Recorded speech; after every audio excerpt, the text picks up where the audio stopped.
7 of Board Game Blitz, a proud member of the Dice Tower Network, and a podcast about all things board games that you can listen to in less time than it takes to fall asleep while your neighbors are still celebrating the new year.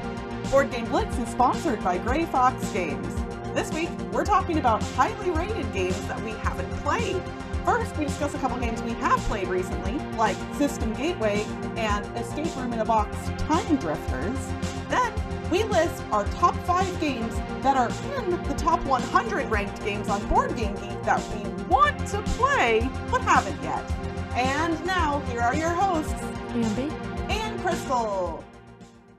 2 quick announcements before we hop into the main episode, and the first one is that the next time you would expect to hear an episode from us after this one, there will be no episode. It is our annual holiday hiatus. It is the only episode we skip every year. We've been doing it since the beginning of the podcast. We're continuing this year. You get an episode from us every 2 weeks, all year long, without fail, except for this one specific instance, because honestly, planning recording sessions around the holidays is often difficult, and, you know, it's nice to take a break sometimes. Yep. And then after that, we will be a couple of episodes away from episode 150, which is exciting. And for that episode, exciting. So for episode 150, we're doing a special Q&A episode. So we'll want some questions to answer in that.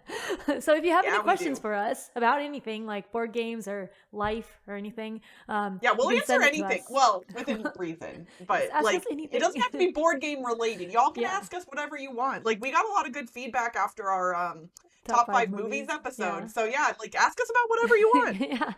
And you can send it to us at email boardgameblitz@gmail.com, or you can send it to us through like Twitter, Instagram, Facebook, Slack, Discord, anywhere that you contact us. Yeah, just, I would say if you post it somewhere, like in our Discord or our Slack, tag us specifically too. Just make sure, again, we're going to be looking in a lot of places for questions, and we want to make sure we don't miss any. Obviously, that we're not guaranteeing that we're going to answer everything, depending on how many we get, but we do want to make sure we see them all. So if you post questions somewhere, please tag us or let us know. Recently, I got a review copy of System Gateway, which is a fan expansion for Android Netrunner. And I got this from Project Nisei, which they're fans of Android Netrunner. So Android Netrunner was a living card game that was published by Fantasy Flight Games, but it is discontinued. And then Project Nisei is some people like are continuing Netrunner and keeping it alive because they really like the game, because it's a good game. If you've heard the podcast before where I've talked about Netrunner, like I really like Netrunner. I didn't play it anymore because I got rid of my cards, but like I really liked it when we did play it. System Gateway is a starter pack for Android Netrunner because it's very tough to get into Netrunner. It involves a lot of deck building. It's a 2-player asymmetrical card game. So like you don't really know where to start if you're starting. So they made this System Gateway, which has 2 complete decks, one for each side. And it has everything you need to start playing Netrunner. Well, you need to like provide tokens and stuff yourself because it's just the cards. So you can buy this on drive-through cards, or you can print and play it yourself. There's free print and play files available, but it's a lot of cards, so be prepared for that. Yeah, so I got sent a review copy of System Gateway and the starter pack and the deck building pack, which is a bunch of cards. I so far have played 3 games of the starter pack. And the way it works is the starter pack has 2 decks that start out, and it's like a shorter game for the starting out, like that doesn't have all of the cards in it, and you play a shorter game, and then you can add on the rest of the cards to make a full game after you're comfortable with that. So I like read through the rules and tried to do it like a beginner, even though I know all the rules of Netrunner. But basically the game is a cyberpunk themed game where one person is called a runner and the other person is called the corporation. And the runner is basically a computer hacker trying to hack into the corporation and steal these things called agendas, which give you points. And so the runner is trying to install programs. This is all card-based play. So you're drawing cards, you're playing them down, installing programs. You try to hack into the corp's servers. And the corporation is trying to put down cards that are called ICE that protect the servers from the runner and like do damage to the runner. And they're trying to score their agendas by like playing them down and then paying to advance it. It's like their projects that they're working on, the corporation's big projects that they're working on. So if you've played games like Magic the Gathering or something, it was actually, I think, designed, Android Netrunner was designed by Richard Garfield too, who was the designer of Magic the Gathering. So it's a similar feel. I think people who like those types of games, 2-player card games, collectible card games, or living card games head to head, would like Android Netrunner. I like it a lot more than Magic the Gathering because I feel like there's more control over the playing of the cards.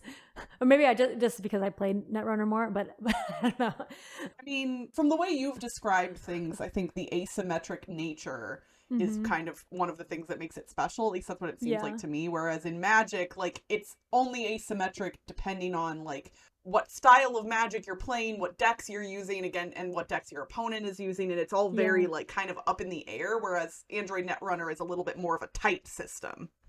Yeah. So I like that a lot. And there's also like, there's different corporations that you can play and different runners that you can play. So there's different types of decks that you can make for each side. And there's lots of mind games because the corp plays cards face down most of the time. So the runner doesn't know what they're playing. And the runner always plays cards face up. So the runner is trying to like guess. And the runner has to play aggressively to reveal what the corporation has. And then there's like money, like you need to make sure you have enough money in order to do things. And it's very complicated. There's a lot of stuff going on, but there's a lot of mind games, and it's Android Netrunner is a very good game. And System Gateway is basically Android Netrunner. So it's a selection of cards. And so the first game we played, we were like, I played with Toby because we used to play Netrunner together a lot. We were just so excited because we hadn't played in a long time. We're like, this is Netrunner. Like, yay! So I wish you all could see the joy on Ambie's face right now. Like, it does not...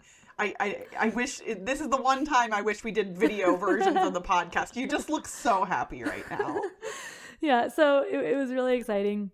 And so then the second time we played, like that first excitement had kind of like worn off. And then we wanted to get more into what we remembered of Netrunner because the beginner pack is it doesn't have like all of the mechanisms of the full game. And then also like the cards were like easier, I guess. So then Toby was getting like, oh, we need to like make our own decks now, and because Toby really likes deck building. I'm not big on deck building. I would just make Toby make my decks for me. But then he's like looking at the cards. He's like, wait, I can't really like deck build with this because I want these other cards that it doesn't have because he remembers all the cards that we used to use. So for people who used to be like play a lot of Netrunner and know all of the cards and deck build with that, you'll need to get other packs, but they have like other packs with the cards. So there's like another pack I think that we're thinking of getting that has all the cards that we want. But this is compatible with Android Netrunner. So if you have Android Netrunner already, you can play with these cards. And for I don't know about beginners, but Crystal, you also got a review copy, so you're going to be playing. Yes. And you haven't played Netrunner at all, so accurate. So yeah, in the upcoming, I don't know, weeks, couple of months or so, I am hoping to learn and play System Gateway and it'll be my very first experience with anything Android Netrunner. So I'm excited to share my thoughts on that when I do it, to give a beginner's perspective. Yeah.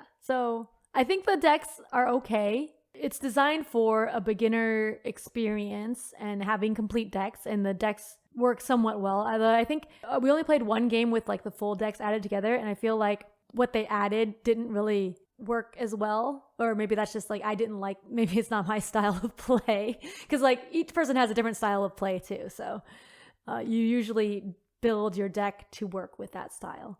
But yeah, I'm excited to play more System Gateway, and I'm excited for Crystal to play too. Maybe we can play it together sometime. Yeah, I'm completely down. You and I have discussed that like once I learn it, maybe we can play on stream together, because it is asymmetric, so we can just have our decks and make it happen. Well, today I'm going to be talking about something that I think I talked a lot about in general earlier in the pandemic, and that's an escape room game. I was playing a whole lot of those at one point, and then I kind of took a break for a little while because I escape room gamed myself out to some degree. But I'm back, baby, and the reason I'm back is because I was just like looking around online, and I saw that my favorite escape room game system had come out with 2 new games. And I was like, wait, what? I had heard literally zero about them, didn't even know they exist until I stumbled across them. And that is from Escape Room in a Box. In this series, it is 2 games that are connected to one another. The series is called Time Drifters. One is Isabel's story, and the other is Kira's story. I am not going to spoil anything, so no spoiler warnings necessary here. But the gist of the story is that Isabel and Kira were traveling together in a time machine, and an accident occurred that split the time machine in half. Isabel landed in one time and space, and Kira landed in a different one, and then each of them separately have to repair their halves of the time machine. And the reason that these 2 things are connected, because the boxes are sold separately. They're sold as 2 different games, and they're smaller than the other Escape Room in a Box games. Normally, the Escape Room in a Box titles are kind of a Ticket to Ride sized box, and these ones are much smaller than that. They're, I don't know what I would liken it to. Like, some board game expansions come in a box this size, like tall and rectangular. Like, maybe the height of a Ticket to Ride size box, but way more narrow. The width of, like, an exit box, I think. Yeah, kind of that. Yeah, that's about right. And each game is a 1-hour escape room experience with some cool physical components, as all the other Escape Room in a Box games have had. And then the thing that really kind of blew my mind that I thought was neat is when you finish both of these scenarios in the separate boxes, you then unlock a 3rd escape room game that is played remotely using the components from the 2 boxes. So I think what they kind of intended with this series, or this part of the series, is that, like, if you have friends that you play games with remotely, or your family, doesn't live near you or whatever, you can do one box, you can send the other box to somebody else, have them do that, and then you can actually do the 3rd escape room game over video chat if you want. You don't have to be in the same place to do the last puzzle. And it's neat because the answers that one person needs are going to be on the components from the other player's box. So the way we did this is my friend Kathy and I did these all in one day. We played the first box, the second box, and then we put a big partition in the middle of the table, and we each took the components from one box, and then we did the 3rd escape room game together. I will say, generally, the puzzles in these boxes tend to veer on the easier side compared to some of the other escape room games that I've played from other systems, but the physicality and the cool, like, actual, like, physical components, like plastic boxes and things like that, manipulatables, make these kind of a little bit more of a special and engaging experience for me. The exit and unlock games are really great, but it's nice to have more actual things to manipulate. I really enjoy that experience. The 3rd scenario, the last one, was not, like, mind-blowing, because obviously at that point you've seen all of the physical components and you're just solving puzzles using those same components. But I still think the concept of being able to do 2 different escape rooms and then a 3rd where you don't even have to be in the same place as the other people is pretty neat. Of the Escape Room in a Box games, the Werewolf Experiment is still my number 1, easily.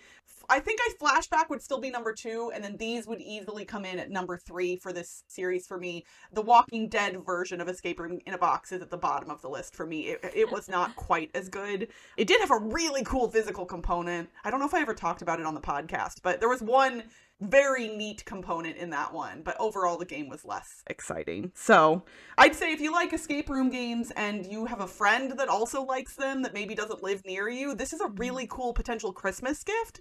Okay, so let's say you forgot to get a Christmas gift for your friend and you need something after Christmas. This is what you should get them if they like puzzles or escape room games. Yeah, I actually played one of these with our friend because he brought it over. He had already done the other one. We were gonna do both of them together at some point, but I don't know. We need to, like, borrow the other one from him and do both of them. But yeah, like, I agree. The easier puzzles, but, like, the cool physical stuff. Yeah, I tend to enjoy escape room games when I do not get frustrated a lot. And so I do like puzzles that kind of, like, not crazy easy, but, like, on the easier side. So that's why I think I like this system so much. So yeah, that's Escape Room in a Box, Time Drifters, Isabel's story, and Kira's story.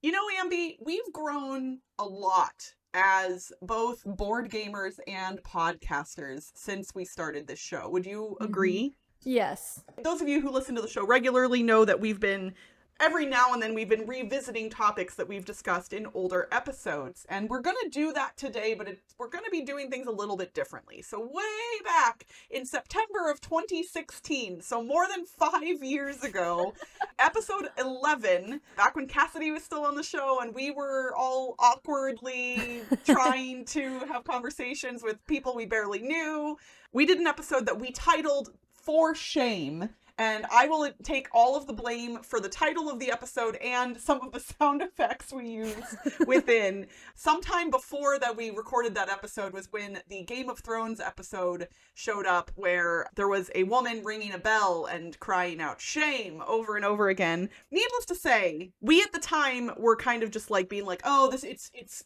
shameful that we haven't played all of these games that are in the Board Game Geek Top 100 list. And so we talked about that. And I want to clarify that 5 years ago, there was nothing shameful about the fact that we hadn't played those games. And there is nothing shameful about the fact that we still haven't played some of them and that we may never play some of them. Mm-hmm. I think as we've grown as board gamers, we've, really come to learn and appreciate that there's a lot of board games, truly, and you're never going to play them all. Yeah.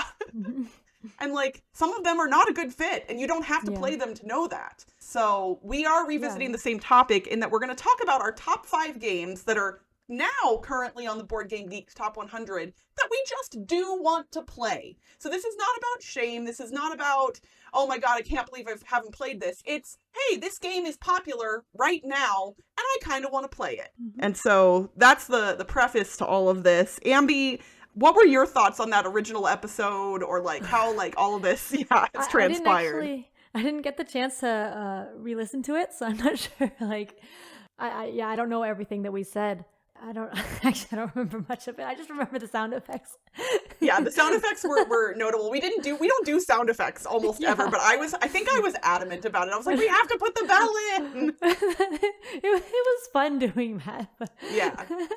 But yeah, it's not shameful to not have played games, and yeah, I know people call it also the shelf of shame, the games you haven't played, but yeah, you're not going to have time to play all the games ever, and you don't want to play all the games ever, because as you play more games, there are some games you just don't want to play, and that's fine. Absolutely. And some people really truly do like to collect board games. Obviously there are people who are a board game is meant to be played. If you buy it, you should play it. And I have a lot of games on my shelf that I still haven't gotten around to playing, and I'm no longer feeling shameful about that. I will sometimes have moments of sadness because it's oh, I bought that thing because I was excited about it for some reason and I just haven't gotten around to it yet. But to me, that there's nothing wrong with that. It's just oh yeah, I want to play that sometime. And if I haven't yet, that's okay. Yeah. For us, we actually got rid of a few games that we hadn't played that were still in shrink. And it's it would have been nice to play it, but we haven't played it and we're probably not going to. So yeah, someone else can play it. So when we did the sound effects, there were 6 games that all 3 of us, you, me, and Cassidy, had not played at the time. And when we were going over our notes before the episode, Ambie, you said you still have not played these 6 games specifically. Yep. But the only reason I wanted to bring it up is because I've actually played 3 of the 6 now, but I didn't seek them out necessarily because we did this episode or this list. I just, over the past 5 years, happened to have played them. So the 3 that you and I both still have not played that was in that original episode, we have not played Acquire, Eclipse, or Forbidden Stars. And I think I would like Forbidden Stars if I ever played it, but it's not in the top 100 anymore, so we're not talking about it today. And then the ones I have played that I had not 5 years ago are El Grande, Arcadia Quest, which I played an entire campaign of with my friends, and Shadows over Camelot, which I think I played once, maybe twice. Yeah, so I think the only one that I might want to play is El Grande, just to try it out. I don't know if I would like it because I'm not a big fan of area control, but I heard it might be okay. Because, sometimes I like area control okay, and sometimes I don't, so. Yeah, and, the cube tower is, the fancy thing in El Grande or whatever. That's one of the things that people always talk about with it, right? Mm-hmm. this leads us to another part of this, in that our episode from 5 years ago is essentially obsolete now because the top 100 games ranked on Board Game Geek have changed dramatically in the past 5 years, to the point where a whole bunch of the games we talked about in that episode are no longer in the top 100 or even close to it anymore. And there's a lot of new games because, new games are coming out all the time. Yep. So what we're going to do is we're going to run through our top 5 games that are currently in the Board Game Geek top 100 by rank that we would like to play. I'll start us off with my number 5 because it's kind of a cheat. Because so here's the thing. I'm not a big fan of CCGs, LCGs. Card games in general are not usually my jam. But truthfully, I have the review copy now of System Gateway, which I'm excited to try out. And so I did put Android Netrunner as number 5 on my list. The reason I'm excited about it is honestly kind of just because you love it so much. And I like trying things that my friends really enjoy, you know? And like, wouldn't it be fun to discover I love it too, and then you and I can play it online together? So that's just like a fun reason to try a thing out. And the fact that I happen to get a review copy just makes it that much easier. Admittedly, this is not the original Android Netrunner, but you know, so I'm excited to jump into that. And so that's kind of a cheat, but that's my number 5. Yay. My number 5 is Tainted Grail, The Fall of Avalon, which is on my want to play list. So my list was actually kind of easy to make because I have 4 games marked as want to play and a couple games marked as owned that I haven't played yet. So I just kind of used those. But yeah, Tainted Grail is a solo or cooperative adventure game. And so I've heard it's like a really good story-driven game and good solo. I don't really play many solo games, but like if I do, I feel like story-driven games are the way to go. But I don't know when I would get the chance to play it because it's like it's not like Legacy of Dragonholt where it's mostly like a book. It's like a big board and stuff too. So I'm not sure when I would be able to play Tainted Grail, but it sounds like it would be fun. And then my number 4 is a game that I've truly been trying to play actively for years, and just like every time I've almost had an opportunity, it's like, oh yeah, they're gonna work. So the game is Spirit Island. It's a large, long cooperative game. And like at BlitzCon, like 4 or 5 years ago now, like people were like, we're gonna play it tomorrow or whatever. And I was like, okay, cool, I'm down. And then like I got busy or distracted or was in a different game. And then like I came over to the table and like they had just finished the teach and like started playing. And I was like, no! So I like missed my opportunity there. And I've just like, it's just never coalesced for me. It's just never happened. So I love co-op games. I love the theme of Spirit Island, that you're literally these spirits that are trying to prevent colonizers from coming in and destroying the island and taking over. Cool theme, cooperative, like everybody says it's a difficult cooperative game, but it's really interesting. I want to play it. I will eventually. So yeah, my number 4 is Spirit Island. My number 4 is another cooperative game, big cooperative game called Kingdom Death Monster. I've heard a lot of good things about it. Like the game is really good and fun, and so I want to try it. The theme is kind of horror and the art is like kind of mature, but I've heard like that the game is good, and a lot of people that are my friends have said good things about it. So I kind of want to try it at some point, but it's big and hard to get played too, I think. So, yeah. Anytime I've seen Kingdom Death Monster at a convention, it has been like a person wheeling around a giant like trolley with boxes piled up as high as they are, and I'm like, what is that? And they're like, oh, Kingdom Death Monster. And I'm like, okay. Like, wow. Like a starter scenario that I could try or something. Yeah, like people who like it, they like it a lot. Yeah, so that's why Kingdom Death Monster is my number 4. My number 3 is kind of funny because it's Gloomhaven. And I don't just mean one specific type of Gloomhaven. I'll just categorize all the Gloomhavens together at this point. Could be Gloomhaven, could be Jaws of the Lion, could be the upcoming Frosthaven, all of the above. Everybody in the top 100.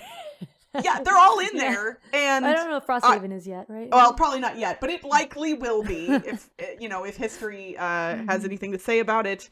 And I've owned Gloomhaven for 4 years now. I punched it on stream for charity a little over a year ago. I've still never played it. it's comical at this point. It's not like I'm avoiding it. It's just intimidating, and it's just never happened. And will it happen someday? Probably. I don't know. Our buddies, the brothers Murph, actually just finished up speed running the entire game 100%. And admittedly, I know they're still working on, when we record this, I think they're still working on like side quests and things. I don't think they've finished completely yet, but I know they finished the main campaign like way earlier than they thought they would, which is bananas. I would suggest, if you all don't know who the Brothers Murph are, head over to YouTube or Twitch and just search for the Brothers Murph and look for their videos on this, because I imagine they'll be putting out a recap video, probably some time-lapse stuff and some other cool things. So wanted to give them a shout out. And yeah, at some point I want to play Gloomhaven. That's why all of the Gloomhavens are my number 3. My number 3 is not a cooperative game. It is Fields of Arle, which is a 2-player Uwe Rosenberg game. If you're not familiar with his games, they have like Agricola, Caverna, those games with farming and like worker placement. Fields of Arle is another one, but it's 2-player only. And we actually own this one. I think we got it in a math trade or something. And we're like, oh yeah, I want to try this sometime. And I still haven't played it. So I want to play it at some point. And we own it. So I think it might be higher on my list because I own it. And I think like, okay, yeah, I can actually maybe get this played. So Fields of Arle is my number 3. My number 2 is Too Many Bones, which came out back in 2017. What's interesting is I don't actually know a lot about it. I know that it involves dice, it involves fighting and adventuring, it's fantasy themed, and it's published by Chip Theory Games. And they actually recently sent me a review copy of Too Many Bones Undertow, which was the like follow-up, I think, standalone expansion that came out a year after the original. And then they just kickstarted another Too Many Bones fairly recently, but Too Many Bones Undertow, the one that I have, which is technically not the one in the top 100, but I'm kind of grouping them together. Like, Undertow is rated an 8.8 on Board Game Geek. That's really high with a lot of ratings. It is incredibly highly ranked. A lot of people really love it, and I've had people specifically tell me that I will like the Too Many Bones system.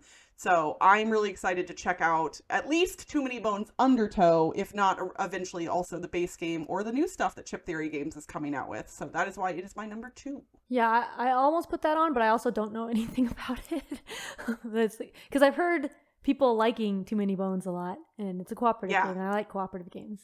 Yeah, it's one of those games that, like, sometimes you hear, like, about a game and you hear good and bad stuff, you know, but, like, with Too Many Bones, the only stuff I've ever heard is people really like it. So I'm excited to check it out at some point. Yeah. My number 2 is Pandemic Legacy Season 0, which is another one that I own, but we haven't opened it yet. So I played through all of Pandemic Legacy Season 1, and we played through part of Pandemic Legacy Season 2, but I'm not sure if we're going to be able to finish with our group because I don't know if like the rest of our group wants to finish. I mean, when was the last time you all played part of Season 2? A few months ago, I think. But like, okay, our friend was like starting to not enjoy it as much. Like, I still want to play through it all, but we might just switch to 2-player. And for Season 0, I want to play 2-player, so like Toby and I can just go through the whole thing. Because we did 4-player for the other ones, and it's just hard to get together to play through the campaign. Absolutely. But yeah, I like Pandemic Legacy.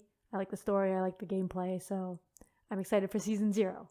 Well, that leads in nicely to my number 1. I have actually grouped 2 games that are technically not related to one another together, and that is Pandemic Legacy Season 0 and Clank Legacy Acquisitions Incorporated. These are 2 legacy games that were both very high on my want to play list, you know, when they released, and I just hadn't gotten around to them. And then, you know, pandemic happened, and so yeah, getting a group together for legacy games has been more difficult than it even usually is, and it's difficult to begin with. I've played through all of Pandemic Legacy Season 1 and Season 2. I played through Season 1 with a group of 4, played through Season 2 with my ex-husband, had really good experiences with both of those games. So Pandemic Legacy Season 0 is a no-brainer for me. I want to play it, I just don't know when or with who. And then Clank Legacy, a lot of people name Clank Legacy as their favorite legacy game, and I really love base game, Clank. So it seems, again, like a no-brainer for me as something that I would really love and want to get played. I don't know player count-wise for, like, Pandemic Legacy. I feel like if I could get me and one other person, that's easy enough. Clank Legacy, I don't know for sure, but it feels like it would be better with more than 2 people based on what I know of Clank, but I don't know for sure. So who knows when I'll get that one played. I know I have a friend that owns it, but yeah, getting a group together that many times on a regular basis, especially when we're still in an active pandemic, is going to be tough. So hopefully in the near future, I'll make that happen. That's why the legacy games that I've missed out on, Clank Legacy and Pandemic Legacy Season 0, are my number 1.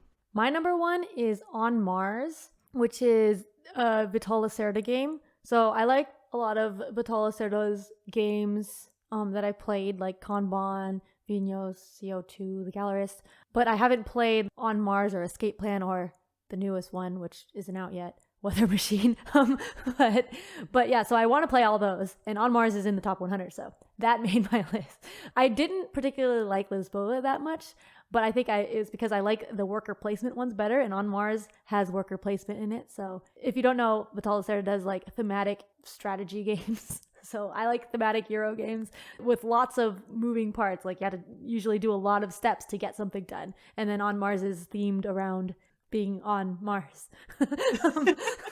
It's aptly named then. Yeah. Yes, you're settling Mars. So that was a common theme, I think, in the last couple of years. But yeah, so On Mars, it's a interesting theme, and I like a lot of the Vital Lacerda games, so I want to try it out. And that's why it's my number 1. So I think we've evolved, and this is no longer about shame. It's about opportunities. And that's kind of what, a lot of people have renamed what used to be called a shelf of shame for them. Like they've renamed it the shelf of opportunity. So we encourage all of you out there, like if there are games that you own that you haven't played yet, don't feel bad. It's okay. The games are not sentient. They don't mind. And we, as your friendly podcast co-hosts, also don't mind that you haven't played those games. So do not let anybody judge you. If you haven't played something, that's okay. Play what you love, discover new games when you have the time, and just enjoy the hobby. And we'll all be along for the ride. And that's it for this week's Board Game Blitz. Visit our website, boardgameblitz.com, for video and blog content, as well as to get links to all our social media pages. This episode was sponsored by Grey Fox Games. If you haven't visited lastlightgame.com yet, what are you waiting for? Learn more about this exciting new 4X game coming to GameFound soon. And don't forget that Blitzketeers get 20% off non-exclusive items at greyfoxgames.com when you use the code BGBlitz21 at checkout, or GFGBlitz2022 if it's after the new year. Join the Blitzketeer community on Discord by following the link in the show notes. You can support the show by leaving us a rating and review on your podcast provider. And if you want behind-the-scenes access and an invite to our private Slack channel, visit patreon.com/BoardGameBlitz. The theme song was composed by Andrew Morrow. Technical support provided by Toby Mel. Board Game Blitz is part of the Dice Tower Network. Until next time, it's beginning to look a lot like game night everywhere you go. Bye, everyone. Bye! I know that when you hear this, it's basically Christmas already, but... It's past Christmas. Oh, it's past... We're recording this really early! Yeah.